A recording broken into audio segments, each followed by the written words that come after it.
have to learn another poem, Basket Full of Moonlight. This poem is written by Sunil Sharma. ही poem जी आहे ती डोंगरी भाषेमधून ट्रान्सलेट केलेली आहे. तर पहिल्यांदा आपण संपूर्ण पोएम जी आहे ती रीड करणार आहे. Listen carefully and see here. O moon give me moonlight, basketful or two basketful with seeds of moonlight. From the city to my village, on the sides of the path, I want to saw many small moons of light. The whole village goes to the city daily to work. It becomes dark on its way back, as my village is quite far. The route is tough and full of snakes and scorpions. Neither bus nor cart piles when my father returns home. I am asleep, and he goes back early in the morning while I am sleeping. O moon, give me a basket full of moonlight on loan.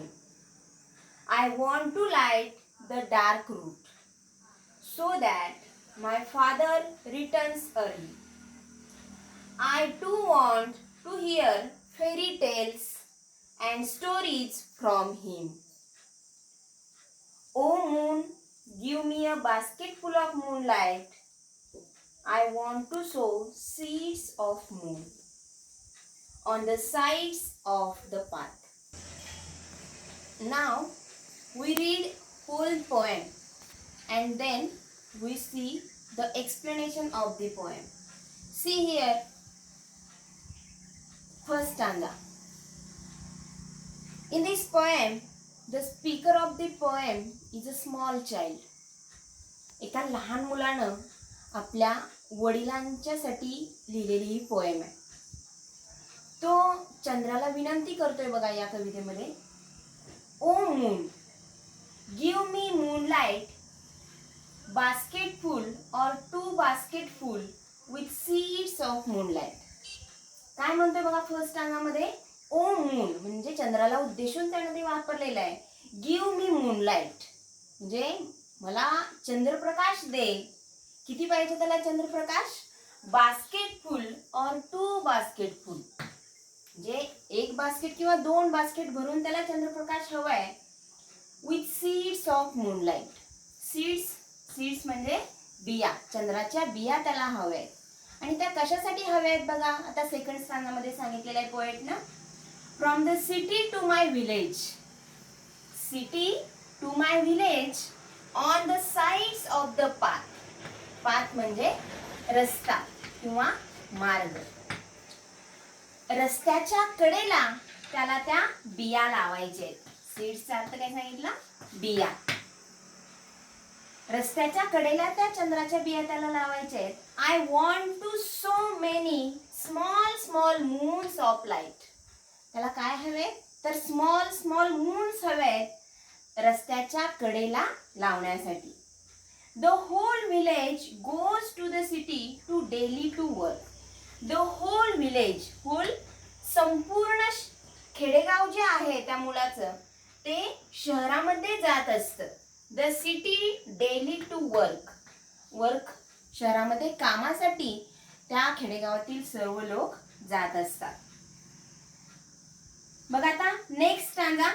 It becomes dark on its way back.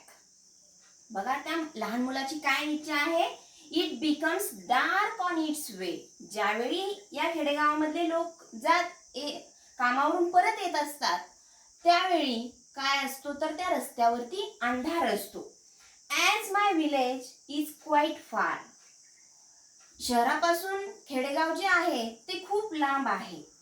The route is tough and full of snakes and scorpions. तो road जो आहे शहरापासून खेडेगावापर्यंतचा road जो आहे हा खूप tough आहे, अवघड आहे. आणि त्या रोडवरती काय असतं बघा, अँड स्कॉर्पियन्स. साप आणि विंचू त्या रस्त्यांवरती पसरलेले असतात. नायदर बस नॉर कार्ट पाइल्स. नायदर बस नॉर कार्ट. कार्ट मीन्स बैलगाडी किंवा एखादी कार असाही अर्थ कार्ट या शब्दाचे या ठिकाणी आपण घेऊ शकतो की कुठलीही बस किंवा एखादी गाडी देखील त्या खेडेगावामध्ये जाण्यासाठी नाहीये. When my father returns home, I am asleep. माझे वडील ज्यावेळी घरामध्ये परत येतात त्यावेळी मी झोपलेला असतो. And he goes back early in the morning while I am asleep. ते ज्यावेळी परत जातात सकाळी उठल्यानंतर कामावरती त्यावेळी देखील मी झोपलेला असतो. म्हणजेच या ठिकाणी लक्षात घ्या की त्या मुलाची आणि त्या वडिलांची काय होत नाहीये, भेटच होत नाहीये. ज्यावेळी ते कामावरून परत येतात त्यावेळी तो झोपलेला असतो आणि ज्यावेळी ते कामावरती परत जातात त्यावेळी सुद्धा तो झोपलेलाच असतो. त्यामुळे त्याचं मागणे चंद्राकडे आहे. परत आणखी म्हटलेलं आहे बघा, O moon give me a basket full of moonlight on loan. तो काय म्हणतोय चंद्राला की तुझा चंद्रप्रकाश तू मला दे आणि तो देखील कसा दे असं म्हणतोय तो, लोन म्हणजे कर्ज मला तू तुझ्या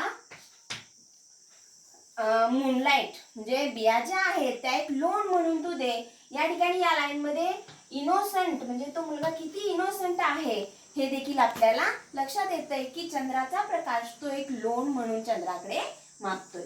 I want to light the dark route so that my father returns early. I want to light the dark route म्हणजे त्या रोडवरती त्याला काय करायचंय तर प्रकाश निर्माण करायचंय. I want to light the dark route so that my father returns early.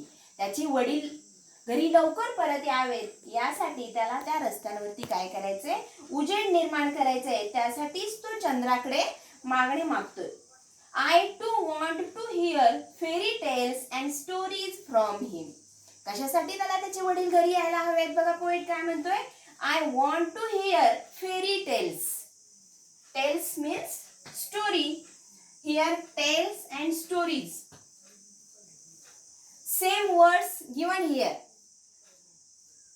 त्याला त्याच्या वडिलांकडून स्टोरीज ऐकायचे आहेत आणि ते लवकर घरी यावेत अशी त्या मुलाची इच्छा आहे. बघा last stanza, O moon give me a basket full of moonlight. I want to sow seeds of moon on the sides of the path. आणि लास्टच्या स्नानामध्ये सुद्धा ते रिपीट केलेलं आहे की काय म्हटलेलं आहे की चंद्राच्या बिया तू मला दे आणि त्या बिया मला पाथ म्हणजे त्या रस्त्याच्या कडेने त्या लावायच्या आहेत. तर आता संपूर्ण आपण बघितलेलं आहे. याच्यामध्ये आपल्याला आता फिगर्स ऑफ स्पीच कोणकोणते आलेले आहेत हे देखील अतिशय महत्त्वाचं आहे. पोएटिक डिव्हाइसेस बरेचसेच यामध्ये या सुनील शर्माने वापरलेले आहेत. तर तुमच्या लक्षात आले असेल की रिपिटिशन हे याच्यामध्ये वापरलेलं आहे. रिपिटिशन हा अतिशय सोपा अलंकार आहे. तशाच पद्धतीनं याच्यामध्ये ॲलिट्रेशन वापरलेलं आहे, रिपिटिशन आहे, अँटिथेसिस आहे आणि टॅटोलॉजी आहे. तर आता आपण पुढे बघणार आहोत की कोणत्या लाईनमध्ये कोणता डिव्हाइस पोएटनं वापरलेला आहे.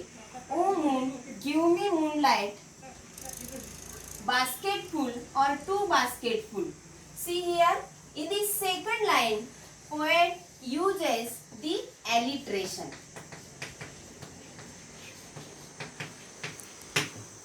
Alliteration means बघा आपल्याला कसा शोधायचा तर alliteration कसा असतो याच्यामध्ये तर फर्स्ट साऊंड जर रिपीट असेल. आता इकडे लक्ष द्या व्यवस्थित. मी alliteration कसं शोधायचं असतं ते सांगणार आहे मी तुम्हाला. जर तुम्हाला व्हॉवेल्स आणि कॉन्सोनंट्स माहित आहे, आपल्याला इंग्लिश मध्ये 5 व्हॉवेल्स आहेत आणि राहिलेले बाकीचे एकूण 26 अक्षरांपैकी ए ई आय ओ यू हे सोडून बाकीचे राहिलेले जे अक्षर लेटर्स आहेत ती काय असतात तर कॉन्सोनंट असतात. कॉन्सोनंट साऊंड म्हणजे शब्दाचं पहिलं अक्षर जर रिपीट असेल एकाच लाईन मध्ये तर त्याच्यामध्ये ॲलिट्रेशन हा अलंकार असतो. म्हणजे सेम ध्वनी जर त्या ठिकाणी आला तर ॲलिट्रेशन हा डिव्हाइस त्यामध्ये येत असतो. बघा लक्षात आलेलं काय, ॲलिट्रेशन हा डिव्हाइस अतिशय सोपा आहे. रिपिटिशन जसं आपल्याला डोळ्यांना दिसतं की 2 वेळा ते रिपीट झालेलं आहे, तशाच पद्धतीने ॲलिट्रेशन देखील अतिशय शोधण्यासाठी सोपं आहे की सेम साऊंड फर्स्ट लेटर जर रिपीट असेल तर त्याच्यामध्ये अलिट्रेशन हा डिवाइस असतो. तर सेकंड लाईन मध्ये अलिट्रेशन आलेलं आहे. तशाच पद्धतीने पुढं बघा आता नेक्स्ट याच्यामध्ये small small moons of light. कोणता डिवाइस आलेला आहे याच्यामध्ये? स्मॉल स्मॉल हा वर्ड तुम्हाला काय झालेला दिसतोय? रिपीट झालेला दिसतोय. म्हणजेच या लाईन मध्ये कोणता डिवाइस आहे? रिपिटिशन.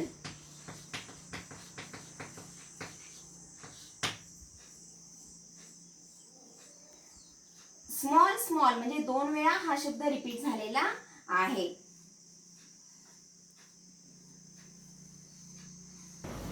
बघा आता आपण फर्स्ट स्टँडामध्ये डिव्हाइसेस बघितलेले आहे. सेकंड मध्ये पण आपण बघितलं रिपिटिशन.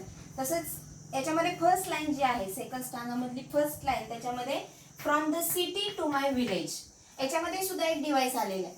आता तुम्हाला 2 शब्द लक्षात येतात का? बघा सिटी आणि विलेज अपोजिट वर्ड्स आहेत. असे अपोजिट वर्ड्स अपोजिट आयडिया ज्यावेळी एखाद्या लाईन मध्ये येत असतात त्यावेळी त्याच्यामध्ये अँटीथेसिस नावाचा डिव्हाइस त्या ठिकाणी असतो. तर 3 डिव्हाइसेस आपण आतापर्यंत बघितलेले आहेत. अलिट्रेशन, अँटीथेसिस आणि रिपिटिशन. तसेच अजून आता नेक्स्ट स्टँडामध्ये बघा स्नेक्स अँड स्कॉर्पियन्स या लाईन मध्ये देखील तुमच्या लक्षात येईल आता की स्नेक्स अँड स्कॉर्पियन्स. यस हे अक्षर या ठिकाणी आपल्याला पहिलं अक्षर जे असतं ते रिपीट असेल तर कोणता डिव्हाइस असतो म्हणून मी सांगितलेला अलिट्रेशन. तर या लाईन मध्ये सुद्धा अलिट्रेशन हा डिव्हाइस आहे. यस अक्षर रिपीट दिसते म्हणजे कॉन्सोनंट साऊंड रिपीट आहे.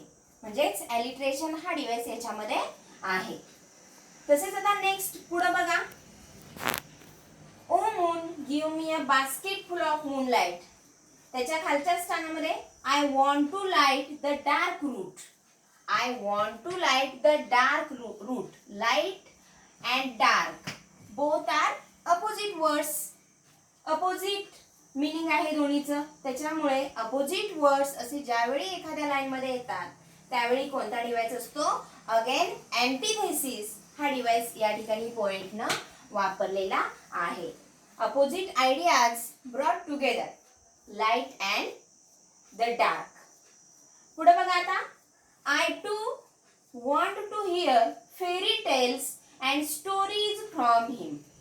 मगाशी मी तुम्हाला सांगितलेलं की टेल्स याचा अर्थ सुद्धा गोष्टी असाच होतो आणि स्टोरीज याचा अर्थ सुद्धा गोष्टी असाच होतो. म्हणजे 2 समान अर्थाचे शब्द कवीनं एका लाईन मध्ये घेतलेले आहेत. असे समान अर्थाचे शब्द एका ठिकाणी ज्यावेळी असतात त्यावेळी टॅटॉलॉजी नावाचा डिव्हाइस त्या ठिकाणी होतो.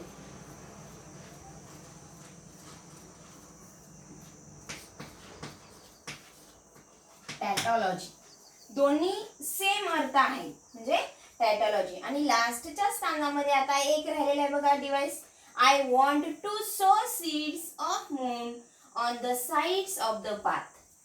आता या ठिकाणी अगेन तुम्हाला काय दिसतंय? यस आणि यस हे अक्षर रिपीट झालेलं दिसतंय पहिल्या एका शब्दामध्ये. म्हणजेच परत आणखी त्याच्यामध्ये अलिट्रेशन हा डिव्हाइस आहे. अशा पद्धतीने कवितेचं आपल्याला पूर्णपणे एक्सप्लेनेशन हे बघता येईल. कोणाची काही शंका असेल तर तुम्ही याच्यामध्ये परत विचारू शकता. अतिशय महत्त्वाचं या कवितेमध्ये अजून एक असणार म्हणजे आपल्याला याच्यानंतर ॲप्रिसिएशनचा क्वेश्चन हा पोएम वरती अतिशय महत्त्वाचा असतो. ॲप्रिसिएशन मध्ये आता तुम्हाला बदललेल्या पॅटर्न नुसार एकूण 5 प्रश्न विचारले जातात. त्याच्यामध्ये पहिला प्रश्न जो असतो तो title of the poem, name of the poet. अशाच पद्धतीने अजून 3 त्याच्यामध्ये असणारा पोएटिक डिव्हाइस, राईम स्कीम कोणती आहे आणि अतिशय महत्त्वाचं म्हणजे थीम तुम्हाला या पोएमची काय आहे हे सुद्धा ॲप्रिसिएशन मध्ये लिहावं लागतं. पण याच्यानंतर ॲप्रिसिएशन म्हणजे तुम्हाला तुमच्या वहीमध्ये लिहावं लागणार आहे.